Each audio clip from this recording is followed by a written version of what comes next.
Something extraordinary is happening right now in China that most people don't know about. While we're stuck in traffic or waiting at airports, China has quietly built the world's largest network of trains that travel faster than most airplanes. And it's not just about speed. This technology is fundamentally changing how cities connect, how economies grow, and how millions of people live their daily lives. Hi everybody, my name is Thomas and I am thrilled to bring you along for today's video. We're going to do a deep dive into the fascinating technology of high-speed bullet trains of China. So buckle up, dear friends. This is going to be a good one, but before we go any further, I want to hear from you. Have you ever ridden a high-speed train? What was it like? Drop your experience in the comments below. It's always fascinating to hear people's stories from around the world. Now let me give you some context. While most of the world is still relying on cars and short-haul flights for regional travel, China has built something remarkable. Trains that float above their tracks using magnetic levitation. Systems that can move you between major cities faster than you can drive across town in Los Angeles traffic.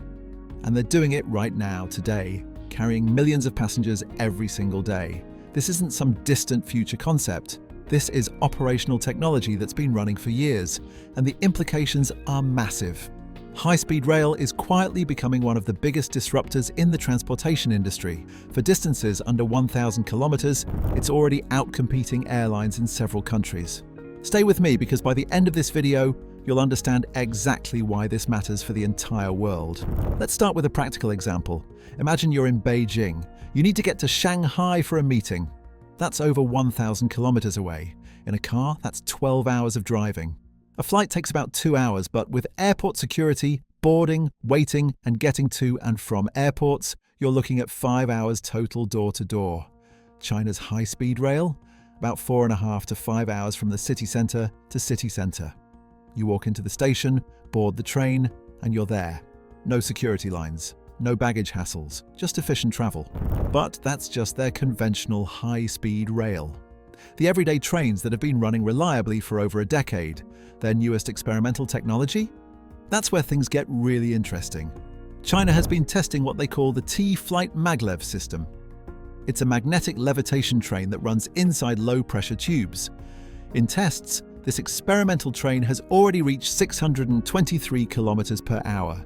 That's faster than any conventional train in the world. But here's where it gets ambitious. China's ultimate goal for this system is to reach 1,000 kilometers per hour in operational service.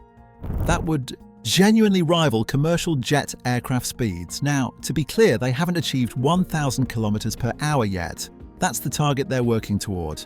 But the fact that they have already hit 623 kilometers per hour in testing shows the technology has real potential. If they succeed in reaching their goal, a trip from Beijing to Shanghai could theoretically be reduced to about 90 minutes. That would be genuinely transformative. Let me explain how this works. The train never touches the track. It uses magnetic levitation. Powerful electromagnets lift the entire train above the rails, eliminating all friction. No wheels means no friction. No friction means much higher speeds, but magnets alone aren't enough. They run the train inside a low-pressure tube. Not a complete vacuum, but with significantly reduced air pressure. This minimizes air resistance. It's similar to why spacecraft can travel so fast in space. Less air means less resistance. Less resistance means higher speeds. The result is impressive. This system has already exceeded the speed of Japan's record-holding L0 series Maglev, which reached 603 kilometers per hour back in 2015. Now, you might be thinking, is any of this actually real? Or is this just bold announcements? That's a fair question. And here's the answer. China didn't just announce high-speed rail, they built it. Extensively. Right now, China operates 48,000 kilometers of high-speed rail track. That's more than the rest of the entire world combined. This isn't experimental. This is mature operational technology carrying over 4 billion passengers per year. They've been running these systems reliably for over 15 years. The trains operate at speeds between 250 and 350 kilometers per hour every single day. So when China announces ambitious projects like the T-Flight, they have a track record of delivering. And here's what should get everyone's attention. High-speed rail isn't just faster than driving. For many routes, it's more practical than flying. Think about flying. You arrive at the airport 1 to 2 hours early. Security, waiting, boarding, taxiing, flying, landing, more taxiing, deplaning, luggage, then traveling from the airport to downtown. For a 2-hour flight, your total journey is often 5 hours or more. High-speed trains leave from city centres. You arrive 15 minutes before departure. You board immediately. When you arrive, you're already downtown. For the same distance, total journey time is often comparable or faster. Plus, it's more comfortable and there are no baggage restrictions. The user experience is simply better. China recognized this early. That's why they invested hundreds of billions building the world's largest high-speed rail network. 48,000 kilometers of track. That's enough to circle the Earth and still have thousands of kilometers left over, and they're still building. By 2030, they plan to have 60,000 kilometers connecting virtually every major city. But this isn't just about China. This represents a fundamental shift in transportation economics. For 70 years, if you wanted to travel more than a few hundred kilometers, you drove or flew. Those were your only choices. High-speed rail creates a third option that's often superior for trips between 100 and 1,500 kilometers. And that's where most human travel happens. Business trips, visiting family, weekend getaways. Right now, those trips require cars or planes. Both have significant drawbacks in terms of time, cost, and environmental impact. High-speed rail addresses all those issues simultaneously. And once you have an extensive network, something interesting happens. Cities that were too far apart to connect suddenly become neighbors. In China, there are cities 300 kilometers apart. Historically, completely separate economic zones, different labor markets, different housing markets. But with high-speed rail making the trip in 30 to 40 minutes, they effectively merge into one integrated region. People can live in one city where housing is affordable and work in another where salaries are higher. Companies recruit from both cities. The economies interconnect. This creates what economists call mega regions. Massive urban zones spanning hundreds of kilometers, all functioning as one system. Japan pioneered this with the Shinkansen. Tokyo, Nagoya, and Osaka became the Tokaido Corridor. One continuous mega-region of over 80 million people. That transformation was enabled by the Shinkansen, making it practical to live in one city and work in another hundreds of kilometers away.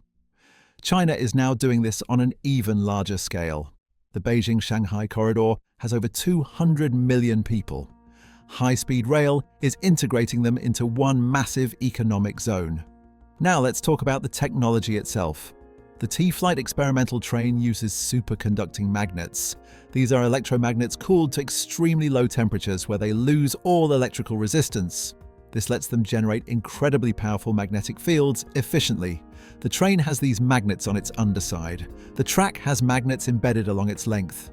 When powered on, the opposing magnetic fields repel, lifting the train completely off the track. No physical contact, just magnetic levitation. To move forward, the system switches which magnets along the track are powered in timed sequences.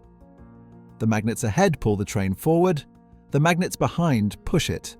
The train accelerates smoothly to very high speeds. It's an elegant solution. Friction from wheels and tracks limits conventional trains. Remove that friction entirely and speeds increase dramatically. Japan's L0 series holds the world speed record at 603 kilometers per hour from 2015. That's faster than most propeller aircraft. China's T-Flight has reached 623 kilometers per hour, slightly exceeding Japan's record. And they're aiming to go much higher with the low-pressure tube concept. Now, achieving 1,000 kilometers per hour in operational passenger service involves solving numerous challenges around safety, comfort, and economics. But the fundamental technology works. The question is implementation. Meanwhile, China's conventional high-speed rail, already operational, is impressive on its own.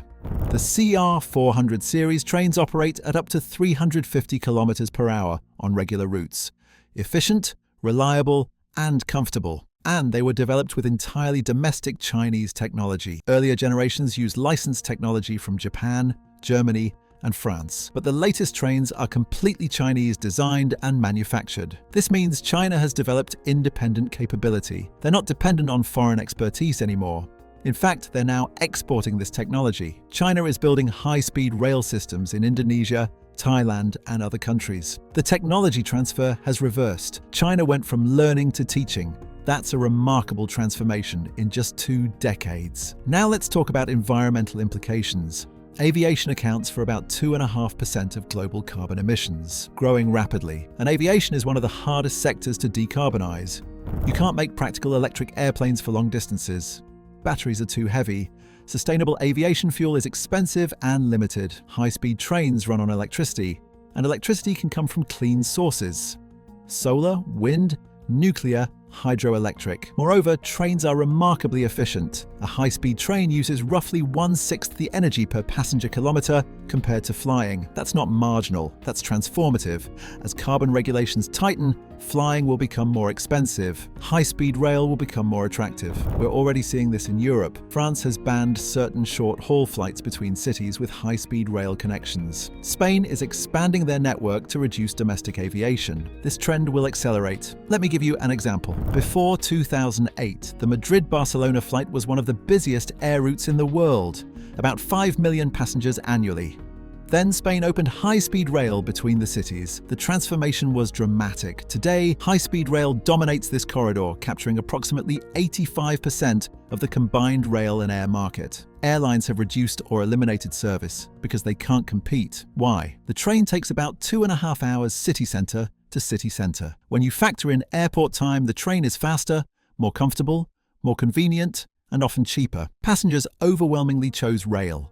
That pattern repeats across Europe and Asia. Whenever high-speed rail opens on routes under 1,000 kilometers, it rapidly dominates. Airlines recognize this. Major carriers in Asia are partnering with rail operators rather than competing. They understand that for certain distances, trains are superior. This brings us to social implications. This technology doesn't just move people faster, it changes how societies function. When travel between cities becomes fast and affordable, it alters people's choices about where to live and work. Young professionals can live in affordable, smaller cities while working in expensive major cities. Families maintain close connections across distances. Small cities gain access to opportunities that only existed in megacities. In China, high-speed rail has been transformative for secondary cities. Places that were isolated can now be reached in 30 to 60 minutes from major urban centers. This has driven economic development. Businesses opened, property values increased, opportunities expanded. It creates more balanced distribution of economic activity rather than everything concentrating in a few megacities. Japan saw this with the Shinkansen. Cities like Hiroshima, Kyoto, and Fukuoka became far more integrated with Tokyo and Osaka. Spain has seen this too. Smaller cities along high-speed rail routes experience growth that would have been impossible without that connectivity. High-speed rail doesn't just connect existing centers, it helps create new economic nodes. Now let's look at where technology is heading. Japan is testing the Alpha X, their next-generation Shinkansen prototype, designed to operate at 400 kilometers per hour. 30% faster than current bullet trains. The Alpha X has an extremely long nose, 22 meters. This addresses a specific problem called the tunnel micropressure wave. When a train enters a tunnel at very high speed, it compresses air. That compression travels through and exits as a loud boom. This limits how fast trains can go through tunnels. The extended nose cuts through air more gradually, reducing the pressure wave by up to 70%. This means trains can use existing tunnels at higher speeds without expensive modifications. The Alpha X also has deployable air brake panels. At very high speeds, conventional brakes aren't sufficient, so panels deploy from the roof, creating air resistance, like a parachute. This allows emergency stopping from 400 kilometers per hour in about 2 minutes. These innovations represent continuous improvement. Each generation gets faster, safer, and more efficient. Competition between countries drives rapid progress. Japan, China, France, Germany, Spain, and South Korea are all advancing capabilities. But there's one challenge every system faces: curves. At 300 kilometers per hour, even gentle curves create substantial forces affecting passenger comfort and stressing the train and tracks. That's why high-speed rail routes are engineered remarkably straight. Curves are made as gentle as possible. But building perfectly straight tracks is expensive, especially through mountains where extensive tunneling and bridges are required. Japan invested heavily in this. They've built remarkable civil engineering projects, tunnels extending kilometers through mountains, viaducts soaring above valleys. Expensive but effective. China developed a complementary approach. Active tilting technology. Instead of keeping trains level through curves, tilting trains lean into curves like a motorcycle. This allows higher speeds without uncomfortable lateral forces. Elegant engineering. Rather than spending billions to eliminate curves, you spend millions to make trains that handle curves better. This allowed China to build high-speed rail through mountainous regions that would have been prohibitively expensive otherwise. It demonstrates an important principle. High-speed rail technology is becoming more adaptable. It's not limited to wealthy countries with flat terrain. The technology is spreading because it's becoming more flexible and economically accessible. Let me give you perspective on how rapidly this is happening. In 2008, China had 0 kilometers of high-speed rail, none. By 2015, 16,000 kilometers. By 2020, 38,000. Today, 48,000. They built more in 15 years than the rest of the world built in 50 years combined. And they're not slowing down. 60,000 kilometers by 2030. That's complete transformation of national infrastructure in a single generation. But China isn't alone. India is building high-speed rail between Mumbai and Ahmedabad. Indonesia opened a Chinese-built line. Thailand, Vietnam, Malaysia all have projects developing. Even the United States is finally building high-speed rail in California, with projects in Texas and the Pacific Northwest. The technology is reaching a tipping point. As more countries prove its value, others follow. This creates a positive feedback loop. More demand drives innovation. Better technology reduces costs. Lower costs enable more adoption. We're approaching accelerated global deployment. Now, what does this mean for existing infrastructure? In a world with extensive high-speed rail, what happens to regional airports serving short-haul flights? Many will likely close or significantly reduce operations. Why maintain expensive airports for routes trains serve better? This isn't speculation. Some European regional airports have seen dramatic traffic reductions after high-speed rail opened nearby. The aviation industry understands this. Major airlines are refocusing on long-haul international routes where trains can't compete. Regional carriers face uncertainty. This is creative destruction. New technology replacing old. Economically efficient but disruptive. Short-haul aviation will shrink significantly over the next 20 years. High-speed rail will absorb most traffic. It's happened before. Automobiles replaced horses. Digital cameras replaced film. Mobile phones replaced landlines. Now, high-speed rail is replacing short-haul flights.